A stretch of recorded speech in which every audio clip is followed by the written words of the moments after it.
Marcela Silvi, ¿cómo estás? Bienvenida, gerenta de la empresa ERCA. ¿Cómo andas? Así es, bien, contenta de estar acá, un lugar hermoso.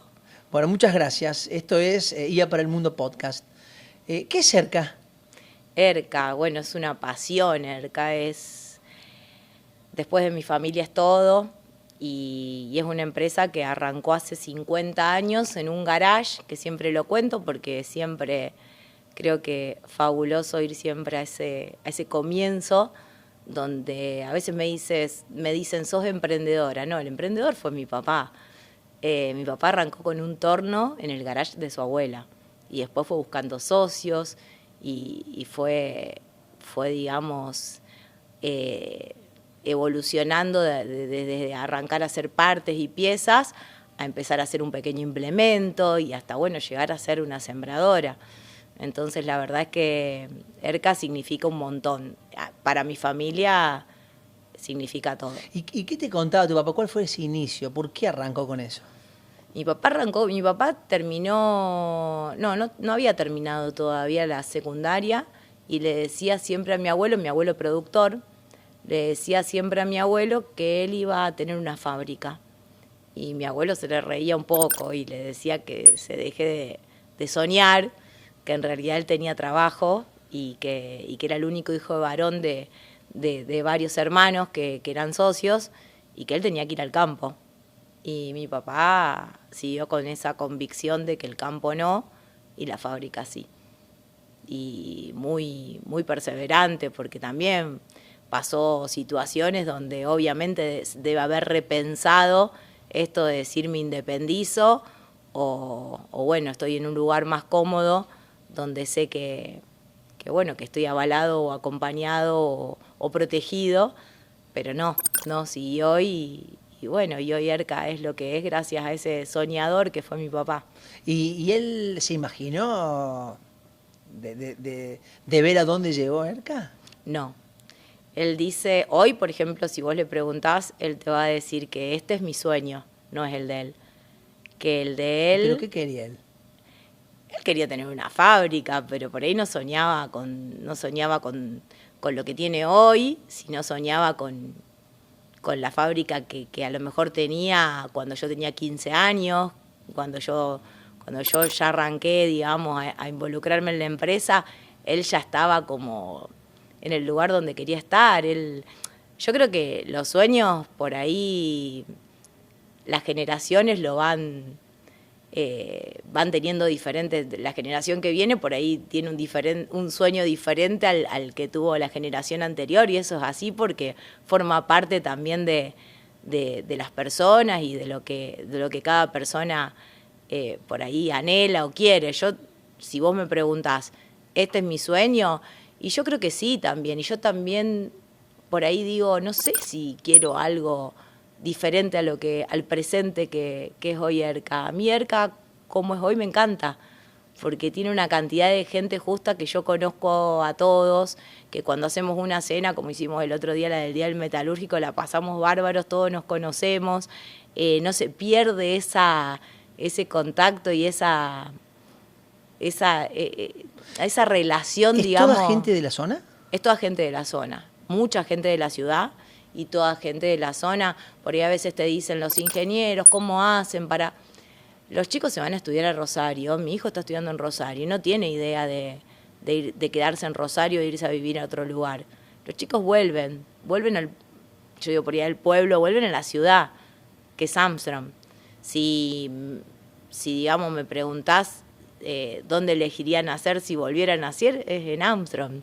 Es una ciudad pequeña, industrial, muy industrial, y que siento que me representa porque es una ciudad de lucha, de muchos industriales, de muchos productores, de muchos trabajadores de la industria metalmecánica que bueno, que nos enorgullece como ciudad, realmente nos enorgullece como ciudad. Recién hablaste de los 15 años y tu etapa de niña en la fábrica. ¿Qué recordas de eso? Y yo iba a la escuela a la mañana, iba a la secundaria. En Amsterdam no hay escuelas privadas, son todas escuelas públicas. Y bueno, los hijos de la gente que trabajaba con mi papá iba a la escuela conmigo, nos encontramos todos en todas partes. Y bueno, yo a la tarde iba a la empresa y bueno, me ocupaba de algunas cosas y me fui involucrando de a poco. Que después, bueno, para hoy por ahí ocupar el lugar que ocupo, después me tuve que ir preparando mucho más, pero en ese momento iba para pasar un poco el tiempo porque no tenía tanta exigencia y me aburría y además quería tener mi plata, se olvidaban de pagarme. Y bueno, nada, me gustaba involucrarme. Mi papá como pero que tu papá te decía, vení, involucrate, vení a empezar a vivir no, lo que creo es la fábrica de adentro. No, creo que me nació a mí de decirle, che, papá, ¿puedo ir a trabajar a la fábrica? No, creo que me nació a mí. No me acuerdo si me dijo que él me propuso. No, yo creo que no. No, mi papá, de hecho, tampoco me propuso como gerente general, tampoco me propuso para manejar la empresa. Él siempre en esas cosas se quedó muy al margen. Si bien a lo mejor, digamos, era lo que quería o lo deseaba o le gustaba que yo lo sienta como lo sentía, creo que él siempre se quedó muy al margen por una cuestión de ser objetivo. Uno es muy difícil que sea objetivo con un hijo, ¿no? Contanos un poco, ¿qué hacen en ERCA? En ERCA fabricamos sembradoras para todo el país y, bueno, exportamos a Uruguay y ahora estamos por nuevos mercados como Paraguay y Bolivia. Y sí, todo el país, que a veces cuando decimos todo el país es grande y las zonas son muy diversas y lo que fabricamos no es un producto estandarizado porque trabajamos muy en el traje a medida para cada productor. ¿Ese traje a medida es porque el suelo es distinto en cada provincia? Esa es una de las razones y la otra razón es porque cada productor, cada ingeniero, cada contratista tiene necesidades diferentes y utiliza la máquina con propósitos diferentes, distintos cultivos, distintas distancias, tiran distinta cantidad de kilos de fertilizante. Pero te interrumpo, ¿vos le haces una máquina a medida a cada cliente? Sí, no sale uno igual. ¿Y cómo es eso? Aunque no lo creas. ¿Cómo es eso? Es un lío. Claro. Es un lío y los ingenieros, imagínate que estudian mucho el tema de la estandarización, de poder trabajar de una manera organizada, con Kanban, con un montón de cuestiones que tienen que ver con poder ser más productivos, obviamente. Y trabajamos en ser más productivos, trabajamos en la estandarización de algunas partes y piezas, pero sí es cierto que no sale una máquina igual y a nivel producto, pero si después lo pasás a nivel negocio tampoco, un negocio al otro, a nivel comercial, a nivel producto, y sí, cada negocio tiene su particularidad. ¿Y cómo haces un seguimiento de cada uno de esos clientes? Primero, los recibís vos y después el seguimiento, porque como vos me decís, si son todas las máquinas diferentes, seguramente vas a necesitar un seguimiento del funcionamiento de la misma, el postventa. Todo arranca de una nota de pedido donde queda, digamos, sentada como fue armada la máquina y después la postventa tiene clarísimo, invocando esa nota de pedido, cualquier situación que tenga que ver con esa máquina.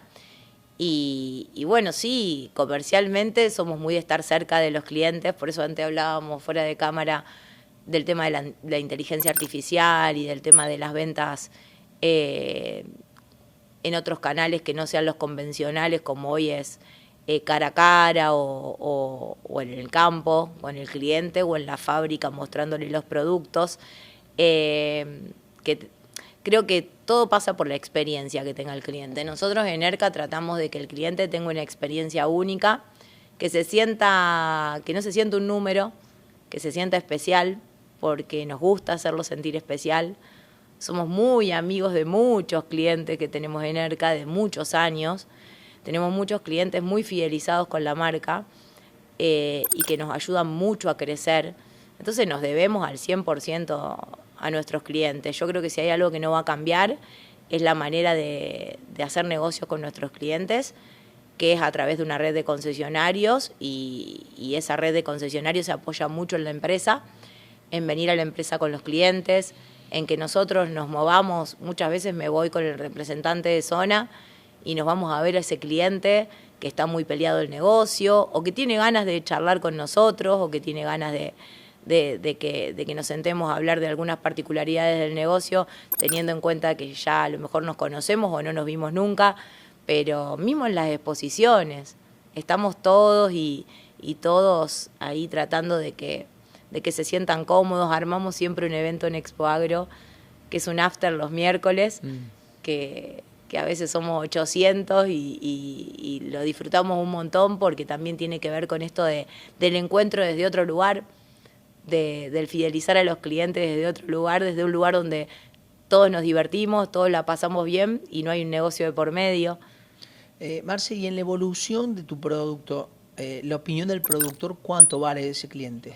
En la evolución del producto, muchísimo, pero muchísimo, porque trabajamos, yo creo que todo lo que se desarrolla es a posterior de una necesidad que nace de ese pedido, de ese cliente puntual, que después uno lo va consultando con otros clientes, con ingenieros, también que son afín a la marca y que son referentes o que son referentes, digamos, y administran muchos campos, como para tener la certeza de que la necesidad es una necesidad de varios y no de un cliente puntual, y se trata de trabajar sobre eso. Entonces lo que es I+D está muy alineado, 100% alineado a las necesidades de los clientes. Sin ir más lejos, bueno, acá en Córdoba tenemos, en esta provincia tenemos, o en la República, no sé cómo sería. No, en la provincia. La provincia. En la provincia de Córdoba tenemos muchos clientes muy valiosos, que nos marcan tendencias de cosas que por ahí están por venir, que vieron en otros países, en ferias que fueron, porque también creo que la vara está muy alta. Los productores, los contratistas, bueno, para mí el contratista es una figura maravillosa, porque llega a un campo y le dicen: quiero tirar tantos kilos de fertilizante, voy a tirar microgranulado, voy a hacer esto, voy a sembrar a 42, después quiero sembrar a 35, y bueno, y nada, es como que le van cambiando las necesidades al contratista, los dueños de ese campo, los ingenieros que administran ese campo. Y bueno, para eso hay que estar preparado como empresa, como para que el contratista llegue al campo y diga: bueno, ¿qué necesitas hacer? Porque todas esas variables que vos querés hacer, yo puedo responder con mi máquina. Y ahí es donde entramos nosotros a tratar de que la máquina sea lo más versátil posible, sí, para que ese contratista no quede pagando cuando le pidan algo que necesita ese campo donde le dan trabajo. Hablaste de clientes en Córdoba, en Santa Fe. ¿Dónde es el lugar o la provincia donde más máquinas venden? Nosotros vendemos muchas máquinas en la provincia de Entre Ríos. Tenemos un concesionario que es fabuloso, que es un concesionario con el que trabajamos mucho. Entre Ríos, por ahí para el que no sabe, es un suelo muy particular, son, digamos, campos con mucha terraza, con cuestiones a trabajar en el producto, y ese trabajo se hizo hace muchos años con este concesionario, que es Kunzi Maquinarias, que está en Paraná, y se trabajó muy, muy fuerte en que el productor o el contratista de Entre Ríos tenga una máquina que en Entre Ríos haga una buena siembra con una muy buena calidad y con la certeza de que con la máquina que compra va a poder sembrar, porque ese es el punto. Sí, poder sembrar y después el segundo punto es sembrar bien. Sí. Son máquinas que son más modulares, que tienen refuerzos y que tienen cuestiones distintas. Ejemplo, una máquina de grano fino que siembra trigo, en todas las zonas va con una cuchilla turbo de corte. Bueno, acá va sin la cuchilla turbo y con discos desfasados. Hay cuestiones muy particulares, el que entiende de esto, sí, va a saber entender lo que le estoy diciendo. Hay cuestiones muy particulares que son impensadas, pero que se elaboraron y se trabajaron mucho para esa provincia que tiene sus particularidades a nivel suelo. Y muchas veces el concesionario de Entre Ríos dice: la ERCA siembra en Entre Ríos, y como siembra en Entre Ríos, puede sembrar en cualquier lado, porque Entre Ríos es Entre Ríos. Volvamos a la gente que trabaja. ¿Cuántos empleos tienen ustedes? 170 aproximadamente. ¿Y cuál es el valor para vos de darle trabajo a 170 familias de tu Armstrong? A ver, nunca me habían hecho esa pregunta. No, siento que... ¿Es gente que la conoces Sí. de cuando vos eras chica, alguno, o hijos de ex empleados? Es que hay gente trabajando en la empresa de más de 40 años que trabajan en la empresa. Hay gente trabajando en la empresa con 70 años, 70 y pico, que me preguntan, che, sigo un año más, ¿todo bien? Sí, todo bien. Porque si te digo, son excelentes. Y arrancaron con mi papá. Y los conozco desde que yo era chiquita. Así que imagínate.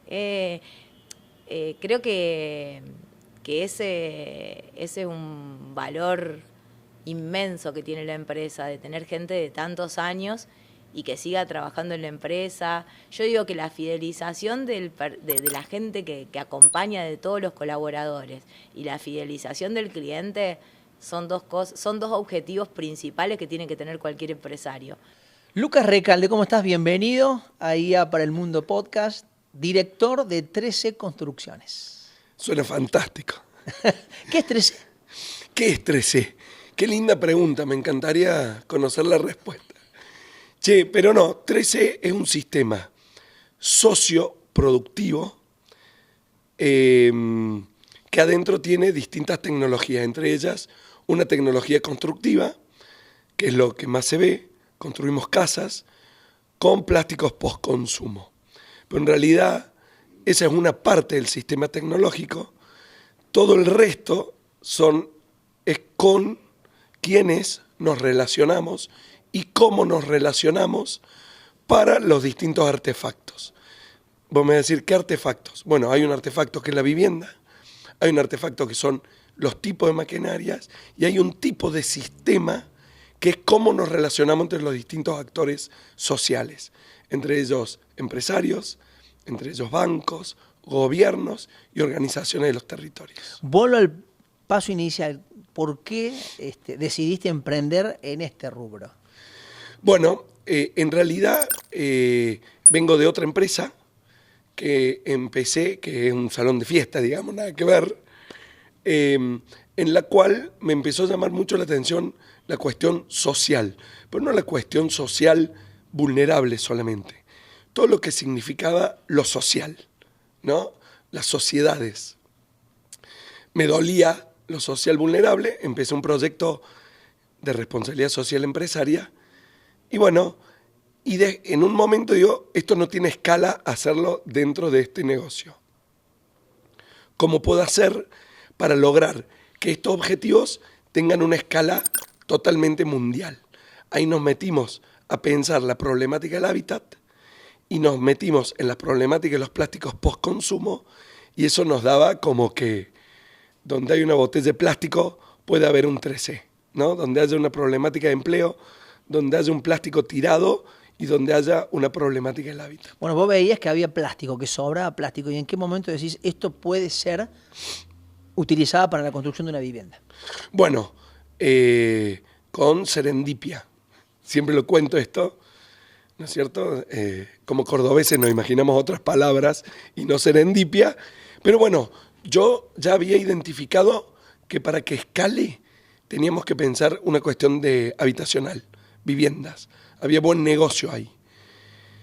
Empezamos con el barro, con la creencia de que el costo del insumo era muy importante en la vivienda.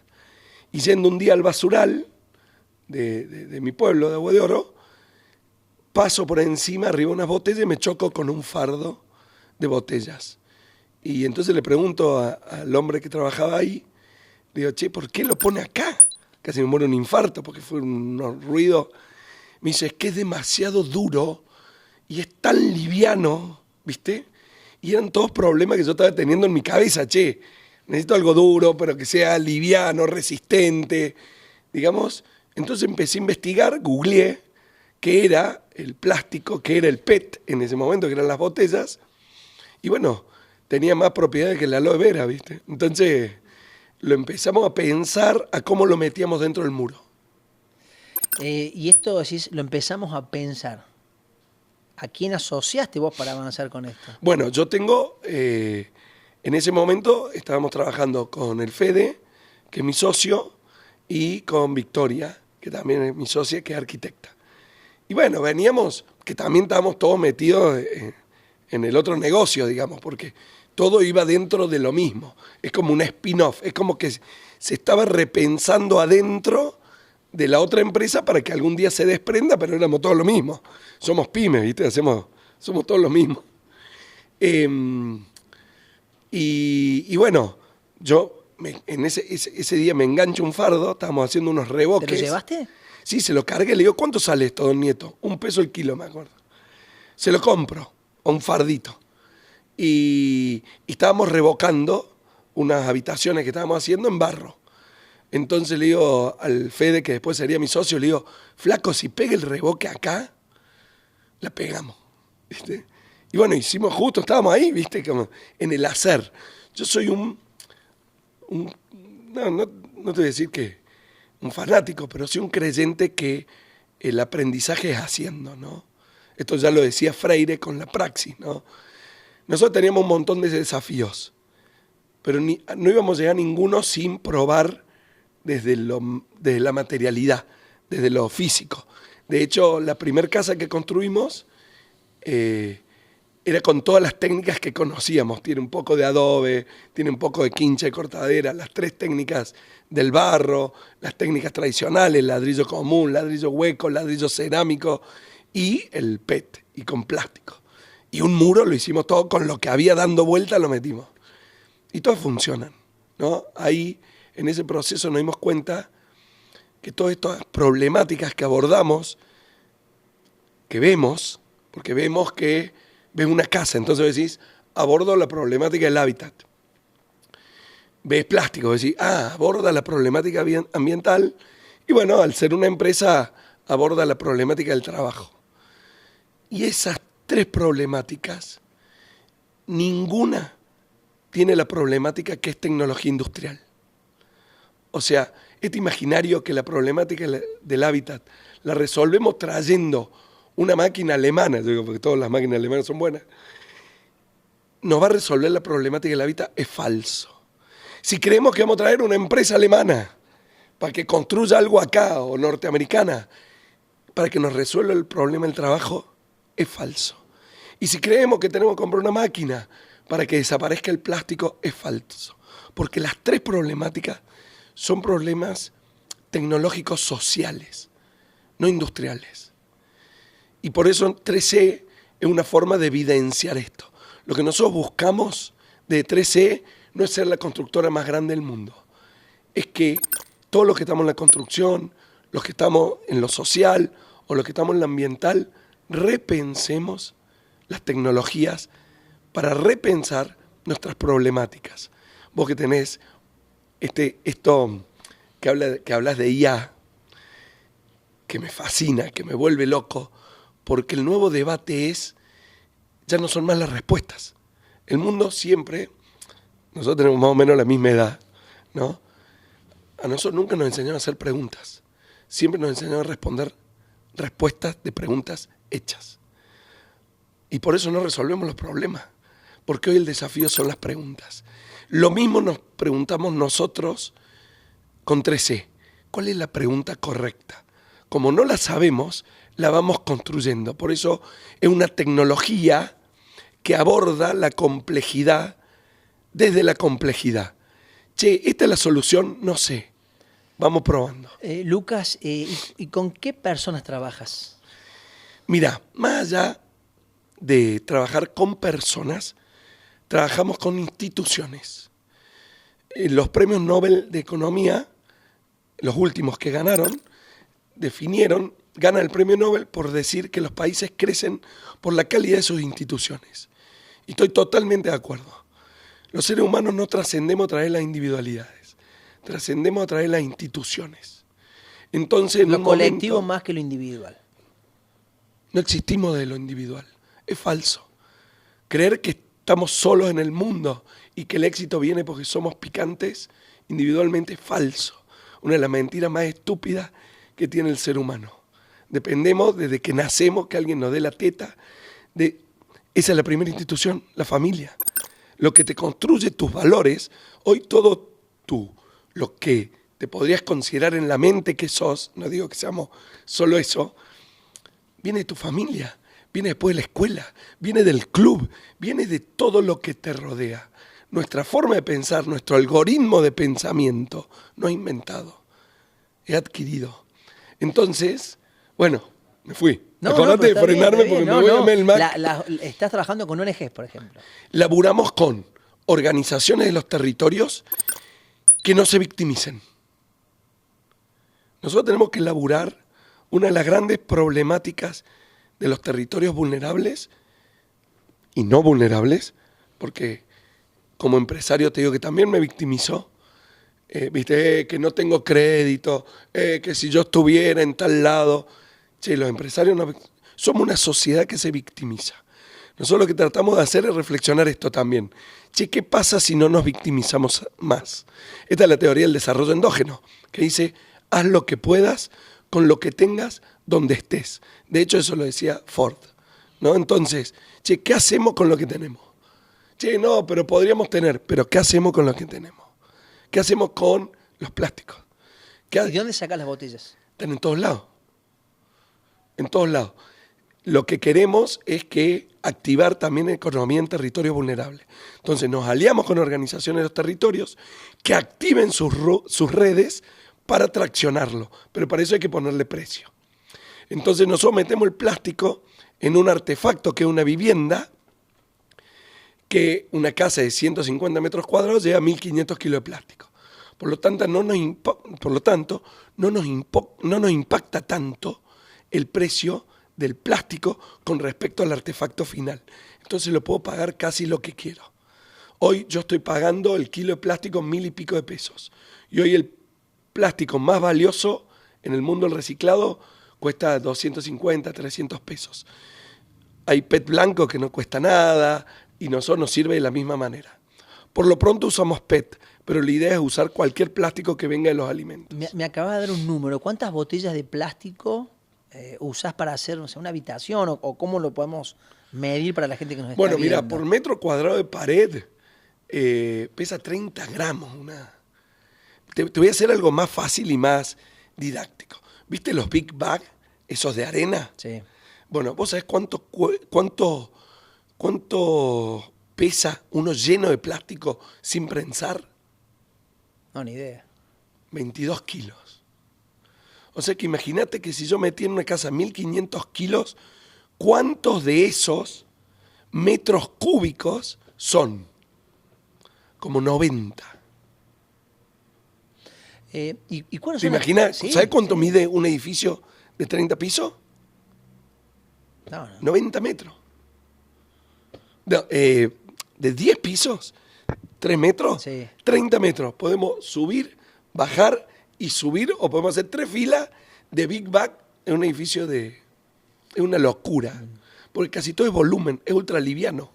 ¿Y cómo haces para la gente que te está mirando? Bueno, una casa con paredes de plástico, se hacen fardos. Un fardito con una máquina manual que fue pensada para poder colocarla en estas ONG. Es una máquina que no usa agua, que no usa energía. ¿Por qué? Porque lo que nosotros necesitamos de este elemento es aislación. En la vivienda necesitamos aislación, ¿no? Para poder, si le ponemos un poquito de calor, que lo mantenga, y si tiene un poquito de frío, que lo mantenga. El plástico lo que hace es encapsular, al igual que hacía antes, que te guardaba un líquido o un alimento, hoy hace lo mismo. Entonces la ponemos horizontal, entonces rompe la convección del aire. Y eso produce la imposibilidad que se mueve el aire y genera la ruptura del puente térmico entre un lado de la pared y el otro. Así es fácil, así funciona. Es una casa que en verano es fresca y en invierno te mantiene en calor. Es como un termo. O sea, la botella lo que te hace es aislar. Después el mortero, el revestimiento, te ayuda a mantener eso, si le pusiste frío, se enfría, pero no lo transmite. Cuando llega al plástico es como un cable. La luz va, o la electricidad va por dentro del cable. ¿Por qué no puede salir? Porque está aislado por el plástico. Esto hacemos lo mismo. Es un termito. Todo lo que vos le pongas te lo mantiene. Bueno, ¿y cómo es la característica de la casa? ¿Es segura? Muchos te habrán dicho, pero es plástico, puede Se prende incendiarse, fuego. claro. Bueno, sí, se prende fuego. Sí, se puede prender. Entonces, ¿qué hacemos? Los plásticos son como la madera, materiales que se combustionan. Casi todos los materiales se queman, pero se queman lindo, dirías vos. Entonces, ¿cómo lo protegemos? Con el mortero tradicional, o sea, lo revestimos con materiales incombustibles. Por cada centímetro de mortero tradicional, a vos te da una protección de 30 minutos. Entonces vos, por lo general, tenés 3 centímetros de mortero, o sea que tenés una protección contra el fuego de 90 minutos.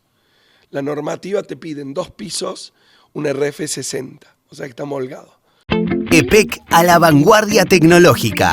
Estamos instalando medidores inteligentes en toda la provincia. Un proyecto único en el país que te permite consultar tu consumo en tiempo real y administrarlo eficientemente. Un salto de calidad para todos los usuarios. EPEC, la energía de Córdoba.